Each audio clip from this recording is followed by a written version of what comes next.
Matthew Miller was the 30th spokesperson for the United States Department of State. In other words, he worked during the Biden administration, specifically between April 2023 and January 2025. And because he worked for the State Department, his boss wasn't just the president, but the Secretary of State, Antony Blinken. That meant his brief was foreign policy, with the events following October 7th, 2023, thrusting Miller onto TV screens across the world. Earlier this week, Miller was interviewed by Mark Stone for Sky News. Now, the whole interview is 20 minutes long. It's on YouTube. I really recommend watching it if you have the time. It's fascinating. It's quite candid. Before we play the clip I'm about to show you, it's worth saying Miller was at pains to emphasize that he was merely a spokesperson for the administration. He wasn't voicing his own views. He also says that Biden should not have considered standing for re-election, and it was something he thought about for a long time. In other words, he was defending the president at the lectern to an increasingly hostile media, but was thinking something privately quite different. In the second half of that interview, Sky's Mark Stone asked this question. Do you think what's going on in Gaza now is a genocide? I don't think it's a genocide, but I think I think it is without a doubt true that Israel has committed war crimes. You wouldn't have said that at the podium. Yeah, look, because when you're at the podium, you're not expressing your personal opinion. You're expressing the conclusions of the United States government. The United States government had not concluded they've committed war crimes, still have not concluded that. But your personal view is they have. And they were while you were there. But let me qualify that. There are two ways to think about the commission of war crimes. One is if the state has pursued a policy to deliberately committing war crimes or is acting reckless in a way that aids and abets war crimes. And that, I think, is an open question.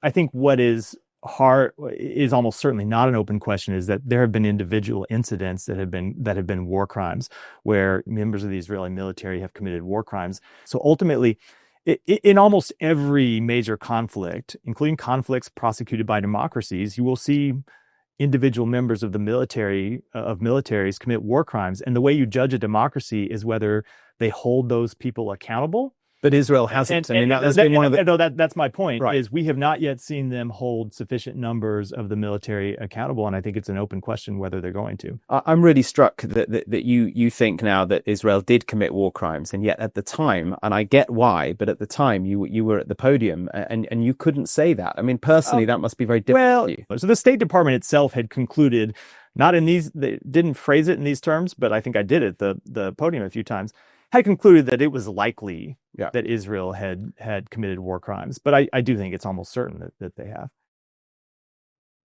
It's almost certain Israel has committed war crimes. So we've got Ehud Olmert, the former Prime Minister of Israel, saying that. They've committed war crimes.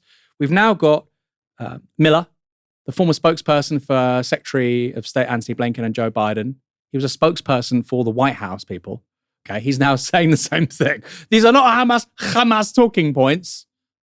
These are people who would never dream of saying this kind of thing under normal circumstances unless they wanted to distance themselves away from really dark, bad stuff, which is going to go down in history as precisely that. There's a reason why he's being so candid here. Let's take another look at that interview. How difficult was it for you personally? I mean, I know because we saw the videos on Twitter, on X, of you going home and the protesters outside your own house chanting stuff at you. That must have been hard.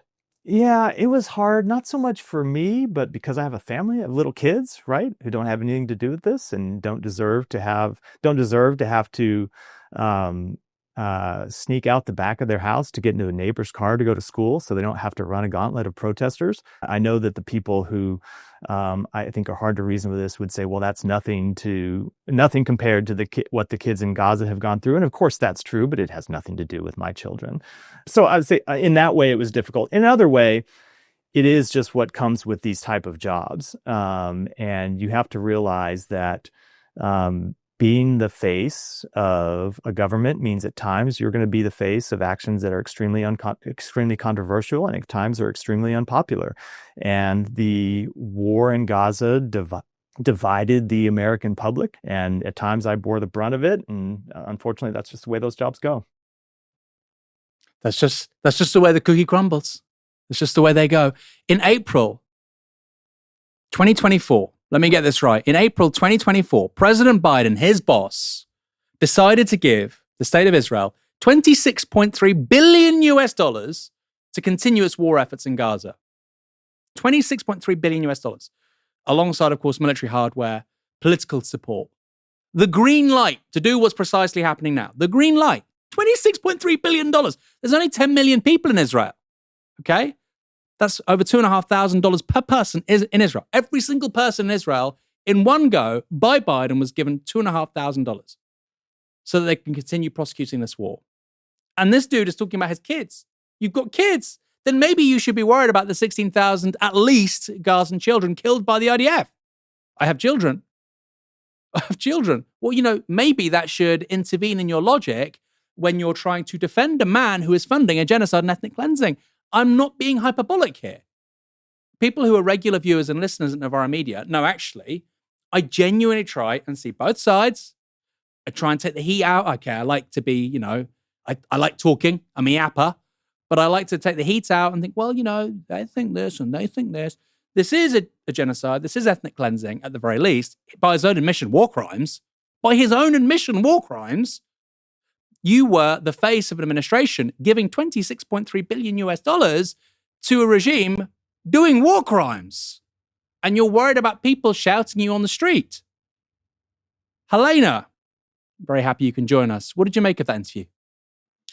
It's worth pointing out as well is that a lot of that funding for Israel, Biden bypassed Congress for that. He was so committed to giving Israel the money to murder children that he did not seek congressional approval to do so and bypassed Congress to send that money. That's how desperate he was to maintain the aircraft carrier in the Middle East, right? The stationary aircraft carrier. Going back to that Biden clip that keeps going viral of him saying there should be no apologies for Israel. It's the best investment we make to protect our interests in the region. That has been Biden's personal political philosophy for generations now. And that's, again, the thing that was being defended, right? And of course, politics is messy. Political parties are broad coalitions, especially on the first past the post, where you have this very divided electorate between two mainstream parties, right? You can never expect every single spokesperson, politician, hanger-on, SPAD, whatever it is, to necessarily agree with every single part of administration's decisions. And they will be forced to toe the party line and will have to just accept that in some situations, right? You look at, for example, interviews like Angela Rayner in the UK from like a domestic perspective here, saying, well, we have to try and encourage people back into work. We know she doesn't believe in the disability cuts. We know she doesn't actually believe in that stuff, but she's forced to toe the party line and she makes those sacrifices to her own political beliefs to be part of a broad kind of government strategy. And then we'll couch that by saying, well, this is the government's position that I support as a member of the cabinet, right? And I can understand that, even though I believe that the disability cuts are totally depraved, right? But there has to be a line. There has to be a line, right? There has to be a line. And if your line for where you just say, screw it, I'm out, I can't do this anymore, I refuse to be complicit in whitewashing genocide, in whitewashing mass infanticide, whitewashing war crimes that I know myself are being committed, that people who I know in the administration are querying whether or not these things are being committed, right? Whilst we are approving, without congressional approval, huge amounts of military aid to facilitate that infanticide, right? That has to be the red line. I'm sorry, I have zero sympathy for people who will say, well, I was just doing my job. I was just following orders at the time, right? I have no sympathy for that in the cases such as the genocide happening in Gaza. It's exactly the same level of vitriol I would point towards Emily Thornberry, someone who's in the past has got a record of defending the Palestinian cause in Parliament at the dispatch box, right? But she was so desperate to be the Attorney General of this country, which ironically she never became because she was replaced by Richard Herman Casey, that she went on Newsnight to defend Keir Starmer's defense of war crimes, of the siege of Gaza, of the cutting off of aid, the cutting off of food and fuel and water, which is the exact thing the Netanyahu and Gallant have been pulled up in front of the ICC for war crimes for crimes against humanity, right? That's what she felt like she had to defend to toe the party line. And I'm sorry, I have zero sympathy for this. At this point, this is complicity. This is full-on complicity if you refuse to see the red line as being mass infanticide, as far as I'm concerned. What I think is also important here is there's a political reason for this too, that you're going to see more of these people come out of the woodwork, right? In that there is deep distrust for the Democratic Party right now. Their approval ratings are rock bottom. Even though on the congressional ballot polls they're quite high, their own supporters hate them. Their own supporters feel like they're terrible. They feel like the old guard has failed, and they have no qualms with wanting to get rid of these people. It's why you see people like David Hogg, for example, talking about we need to get rid of the old guard and replace them with new people, because there are political shibboleths that get repeated over and over and over again by a derided political elite and established political class in America that huge swathes of the American public on right and left do not agree with, and it affects both parties. I was looking at some polling that was released by YouGov, and the worst aspect of policy that the Democrat voters view their own party on is foreign policy. And it's only dropped. It's only dropped since the start of the Biden administration to the end during the electoral period, at about 50%, which was like 10 or 20 points behind everything else, including the economy, in terms of social security policy, in terms of other social policy, and whatever it might be, right? They fail unilaterally amongst their own voter base on foreign policy. What we're also seeing as well is this kind of divergence over this old school kind of neocon belief in the American being the world police, is that we're also seeing that there is just a broad kind of anti-war feeling and anti-war sentiment amongst voters. So there was a story that I was reading on Twitter about focus groups with just young men, that the key target demographic that Democrats are trying to win over during their kind of failing at the last election to win over these young voters who voted for Trump in quite large numbers, or young men specifically, because young voters didn't break more for Trump. They just didn't have much higher turnout for the Democrats they did in the previous election. The first thing, unprompted, they were asked about what makes a good president, being anti-war. There is no appetite whatsoever for the imperial belligerence of the United States of America, right? Everyone wants their people to be put first over the military-industrial complex. And this transcends party political interests, because you see it from the America First people on the radical right. You see it not just on like the left wing, but even kind of moderate Democrats. Now they're seeing that Trump and Biden are all doing the same things. They're negatively polarized towards Trump because he's fanatically pro-Israel. And so they're automatically seeing that as being part of a uniparty position. If the Democrats are aligning with Trump on this one issue, which we have seen on our phones to be destroying the lives of tens of thousands and hundreds of thousands, millions of people in Gaza, then surely the Democrats must be wrong on this issue if they're agreeing with Donald Trump.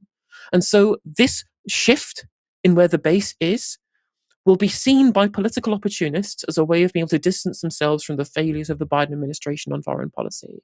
And what I hope is this will probably see a desire and a growing of the movement that people like David Hogg are starting, or people on the left have been continuing for the last 6-8 years or so since the Trump election, to replace these out-of-touch dinosaur politicians who live in a different reality, who live in a post-war American imperial, American world police mentality that has no base and does not exist outside of the walls of Congress and outside of the White House and the Oval Office. So that's at least one thing you might see. But do I think this is anything other than opportunism from the spokesperson? That remains to be seen. Yeah, I mean, it's opportunism. I'm sure he believes it, by the way. And it is a very, very candid interview. He says that I knew Biden shouldn't stand for re-election in 2023. I mean, that's pulling up the curtain, isn't it? Right? The dude is the face of the Biden administration, specifically when it comes to foreign policy, defending the administration. And he thought, I don't think Biden should stand again. I would be saying that on a YouTube clip here on Novara Media, and people be saying, oh, Aaron Basadi, he supports Trump. No, Biden's own spokesperson thought it. Wake up. Wake up. The dude was confusing his wife for his sister. He shouldn't be the president of the United States. I mean, I'm not disposed to moralism. I don't like moralism, actually. I'm a Christian, but I don't like moralism. I'm also a Marxist. I like, particularly in doing this job, it's important to be analytical and objective with regards to processes, history. You would provide context.